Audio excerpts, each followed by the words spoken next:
لو قررت في يوم انك تسافر بالطياره وكان عندك القدره انك تختار لون الطياره اللي هتركبها، ولقيت طياره منهم باللون الابيض وطياره تانية الوانها زاهيه وجميله وعجباك، نصيحه ما تخليش الالوان تغرك واختار الطياره اللي لونها ابيض، ده لسلامتك. طيب اشمعنى اللي لونها ابيض؟ انا هقولك في ستوري بالعربي.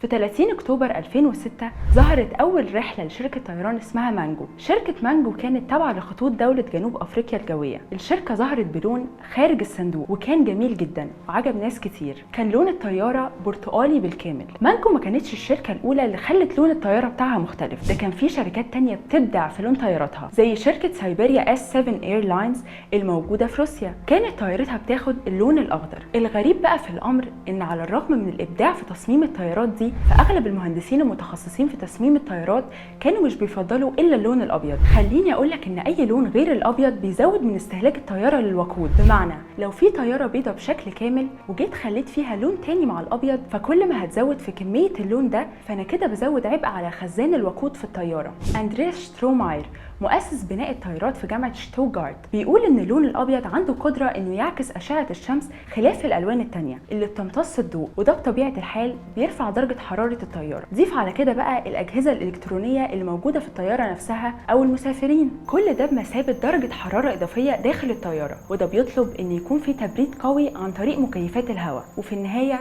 كل ده بيضغط على استهلاك البنزين. شتروماير بيضرب مثال بكده ان في دول زي جنوب افريقيا او الدول اللي فيها درجة حرارة عالية بيكون اللون المفضل للبيوت هو الابيض. ده مش البيوت بس، كمان اللون الابيض بيبقى مفضل في اللبس. من الاسباب التانية اللي بتخلي اللون الابيض احسن للطيارة هو الوزن، وده اللي اكده المتحدث باسم شركة بوينج في 2018 لما قال ان اي لون غير الابيض للطيارة بيزود الوزن ما بين 273 ل 544 كيلو، وده بالمناسبة رقم ضخم. انت بتتكلم عن حوالي نص طن، وبالتالي الوزن ده هيكون بمثابة وزن زايد على الطيارة وهيزود من استهلاك الوقود. ده كله بيحصل في الوقت اللي كل شركات الطيران بتتلكك لأي مسافر لو معاه كيلو واحد زيادة. فتخيل ان الركاب يكونوا ملتزمين بالوزن لكن الطيارة عليها حمولة زايدة بسبب لونها.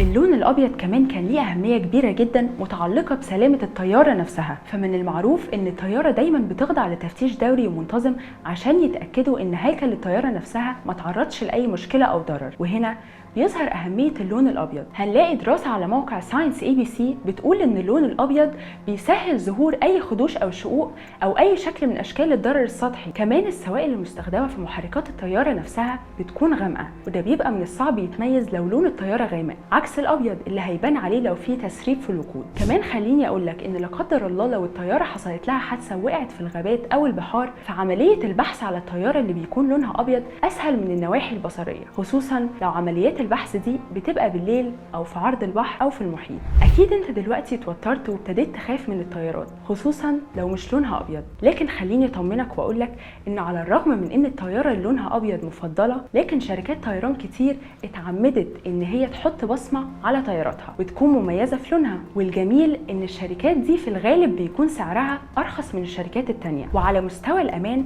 فالحقيقه ان مجمل مستوى الامان في الطيران حصل له طفره عظيمه، وده بسبب الدقه والعنايه الفائقه في عمليه تصميم الطياره، سواء بقى لونها ابيض او اي لون تاني. ده اللي خلى عدد حوادث الطيران تقل من 3219 مره في السنه ل 54 مره بس، وده في الفتره بين 1970 ل 2018. وعشان الرقم ما يخضكش، فالحادثه هنا مش معناها ان الطياره لا قدر الله تقع، لا، ده اي حاجه بسيطه جدا في الطياره بتتصنف على انها حادثه، زي مثلا الهبوط الاضطراري او تسرب الوقود او عطل في محرك معين، كل ده بيتسجل على انه حوادث. ودلوقتي بقى بغير كلامي بقولك لما تجيلك الفرصة وتركب طيارة ما تشغلش بالك بلونها.